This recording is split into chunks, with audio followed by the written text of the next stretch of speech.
नमस्कार, आप देख रहे हैं A1 न्यूज और मैं हूं आपके साथ भावना। रुक करते हैं आज की ताजा तरीन खबरों की ओर। जेजेपी पार्टी के स्थापना दिवस को लेकर के जिला पार्टी कार्यालय में मीटिंग का आयोजन किया गया। 7 दिसंबर को जेजेपी पार्टी अपना स्थापना दिवस मना रही है, जिसकी तैयारी को लेकर आज पार्टी के प्रभारी कर्नल राठी जिला कार्यालय में पहुंचे। यहां पहुंचने पर उनका स्वागत किया गया। कर्नल राठी के इस स्थापना दिवस को मनाने में सभी का भरपूर सहयोग और समर्थन देने की बात कही। उन्होंने जिला अध्यक्ष, ग्रामीण अध्यक्ष, युवा अध्यक्ष और पार्टी के तमाम पदाधिकारियों के साथ कार्यकर्ताओं की ड्यूटी लगाई है। वहीं कर्नल राठी से बात करते हुए उन्होंने बताया कि स्थापना दिवस की तैयारी को लेकर आज जो मीटिंग का आयोजन किया गया है और सभी की जिले वाइज ड्यूटी लगाई गई है। प्रदेश के अंदर मौजूदा सरकार ने आम जनता के लिए कोई कार्य नहीं किया है और इससे पिछली जो सरकार कांग्रेस की रही है उसमें भी न ही तो किसान के बारे में सोचा गया है और न ही जवानों के बारे में। आम जनता को झूठा लालच देकर हमेशा गुमराह करने का काम किया गया है। किसान मसीहा बताकर कांग्रेस के पूर्व में रहे मुख्यमंत्री भूपेंद्र सिंह हुड्डा ने किसानों के साथ बड़ा मजाक किया था। उनके राज में किसानों के चेक 2-3 रुपए के आए हुए थे और मौजूदा सरकार में बीजेपी के राष्ट्रीय सचिव बने हुए धनखड़ भी किसानों की आवाज को दबाने का काम कर रहे हैं। प्रदेश में किसान को मंडियों में उनकी फसलों का भाव नहीं मिल पा रहा है और खेतों की बात करें तो आज भी प्रदेश के किसानों के खेतों में पानी भरा हुआ है। प्रदेश का हर वर्ग आज भी इनसे दुखी है। इसी मीटिंग के मौके पर जिला प्रधान दिल्ली, प्रदेश युवा अध्यक्ष पंकज गोदारा, युवा प्रभारी राव अभिमन्यु, प्रदेश सचिव रविंद्र सांगवान, हल्का झज्जर अध्यक्ष मिट्टू ठेकेदार, बेरी हल्का अध्यक्ष मास्टर राजीव दलाल, बादली हल्का अध्यक्ष धर्मेंद्र गुलिया, बहादुरगढ़ हल्का अध्यक्ष संदीप अहलावत, किसान सेल प्रदेश उपाध्यक्ष प्रीतम कुकड़ोला, बीसी सेल जिला अध्यक्ष मनोज पांचाल, किशन लाल देशवाल, अजय गुलिया, दिलबाग सिंह, अमर सिंह, वीरेंद्र बदानी, राजेश महाराणा, हरवीर दलाल, प्रवेश गुलिया, नसीब भारती सहित जेजेपी पार्टी के तमाम पदाधिकारी मौजूद रहे। झज्जर से ललित कुमार की रिपोर्ट। आज हमारी जिला की मीटिंग हुई है। ये 7 दिसंबर को जो हमारा स्थापना दिवस जननायक जनता पार्टी का है उसके बारे में डिटेल में डिस्कशन हुआ है। इसमें सभी प्रभारी, हल्का प्रभारी और हल्का अध्यक्ष और जिला के सभी पदाधिकारी यहाँ पे इकट्ठे हुए हैं। उनकी रिस्पॉन्सिबिलिटी लगाई गई है कि किसको क्या ड्यूटी इस रैली में निभानी है और ज़्यादा से ज़्यादा पार्टी के कार्यकर्ताओं को इस रैली में लेके जाना है। तो उसके बारे में डिस्कशन हुई है। सर, आपका जो है स्ट्रिक्ट रवैया देखा है हमने, कर्नल साहब हैं आप, और आपने स्ट्रिक्ट आदेश भी दिए हैं कि मैं वहाँ पर खड़ा रहूँगा। कई बार देखा गया है कि पार्टी के लोग जो है गाड़ियाँ भर भर के ले जाने की बात करते हैं, लेकिन खाली ही गाड़ियाँ ही जाती हैं। तो इससे जो बड़े नेता हों उनको कितना लॉस हो जाता है? ये फौज में रहने का एक अनुशासन जो हमारे अंदर है, जो हमारी ग्रूमिंग है, मैं चाहता हूँ कि वो अनुशासन पार्टी में भी है और दिखावे की राजनीति ना। अगर आप पार्टी के कार्यकर्ता हैं तो दिल से काम करें। मैं किसी भी पार्टी के कार्यकर्ता को ये नहीं बोलता कि तू 10 गाड़ी लेके जा। मैं उससे पूछता हूँ कितनी गाड़ी आप, कितने वर्कर को आप लेके जा सकते हैं। तो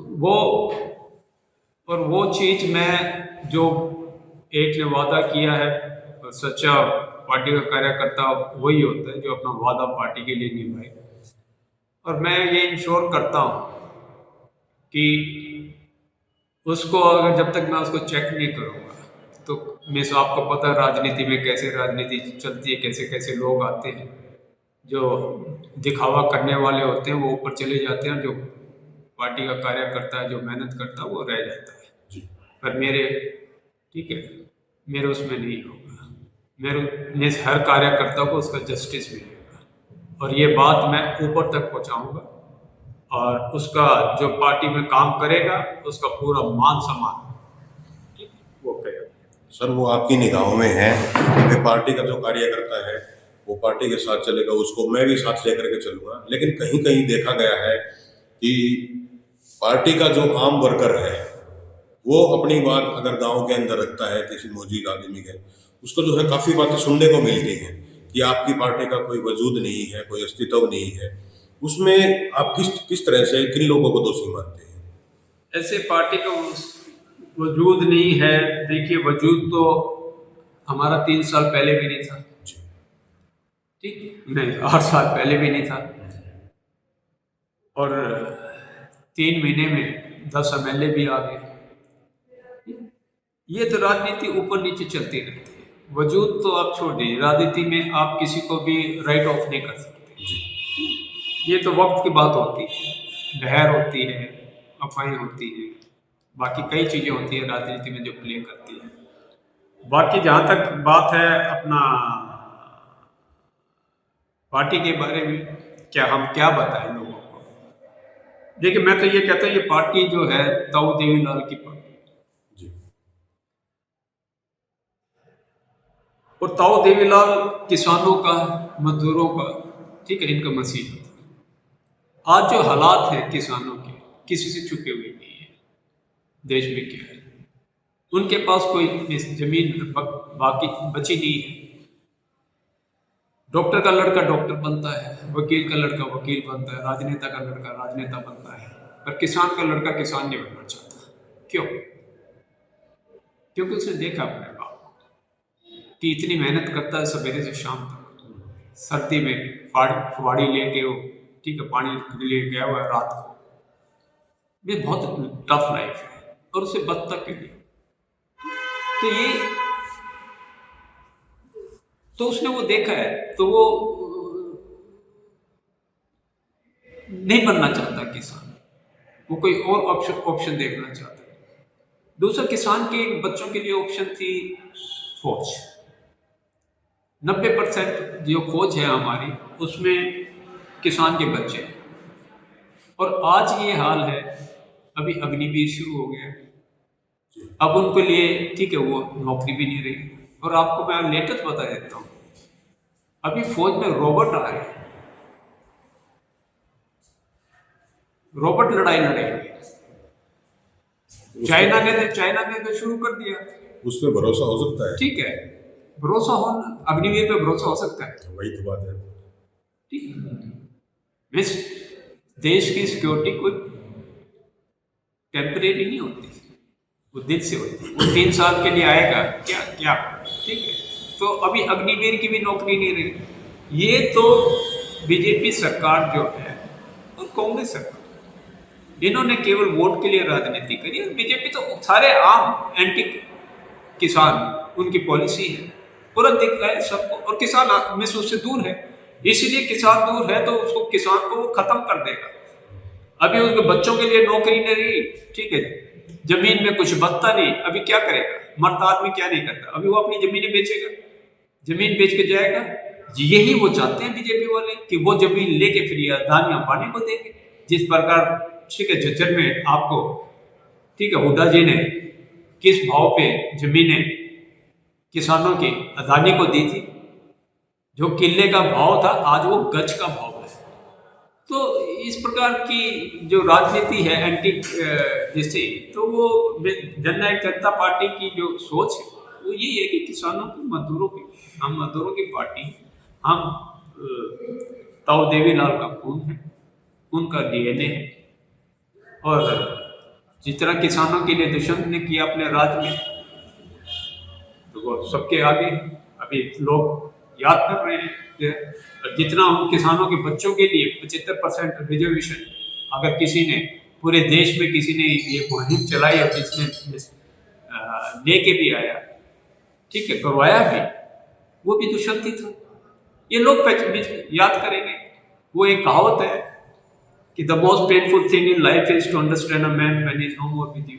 आदमी तभी समझता है जब वो उनके पास नहीं होता। अब समझेंगे लोग कि दुष्यंत क्या करके गए। एक भाव था, एक भावनाएं थी, उसमें उसका नतीजा भुगत रहे, पर अभी लोग समझेंगे, जरूर आएंगे। भविष्य बहुत अच्छा है दुष्यंत। सर, आपने जो है ताऊ देवीलाल जी का भी जिक्र किया है कि किसान मसीहा रहे, बीजेपी पार्टी जो है ओम प्रकाश धनखड़ जो है वो किसान मसीहा मानती है, कांग्रेस पार्टी जो है वो चौधरी भूपेंद्र सिंह हुड्डा को किसान मसीहा मानती है। लेकिन आज तक किसानों को जो है उनकी जो लागत मूल्य है, जो उनकी फसलों का भाव है वो नहीं मिल पाता है, खाद बीज है वो समय पर नहीं मिल पाते हैं, खेतों के अंदर जो है पानी वो भी खड़ा रहता है। किसान मसीहा का काम क्या होता है? आप इनको किसान कहते हैं, इनके पुत्र तो जमीन कितनी है इनके पास? कभी गए हैं क्या? इनके बाप दादा गए हैं क्या? कभी खेत की है क्या? भूपेंद्र हुड्डा जी के, ठीक है, आपको मालूम है उनके पिताजी ने राजनीति की, कौन से किसान का? धनखड़ जी के की? ये तो इनका दाव लग गया। कभी 2000 से ऊपर वोट आई है क्या उनकी? ठीक है, ये तो एक लहर थी, लहर में मोदी जी की लहर थी, उस लहर में, ठीक है। अगर ये अपने आप को मसीहा कहते हैं किसान का, तो ये किसानों के लिए शर्म की बात है, उनकी बेइज्जती कर रही है। अगर ये मसीहा हैं किसानों के, तो किसान को भगवान बचाएगा। हरियाणा में पूछा जाता है ओम प्रकाश धनखड़ जी से कि फिलहाल के लिए इतना ही। तमाम ताजा खबरों के लिए बने रहिए A1 न्यूज के साथ। नमस्कार।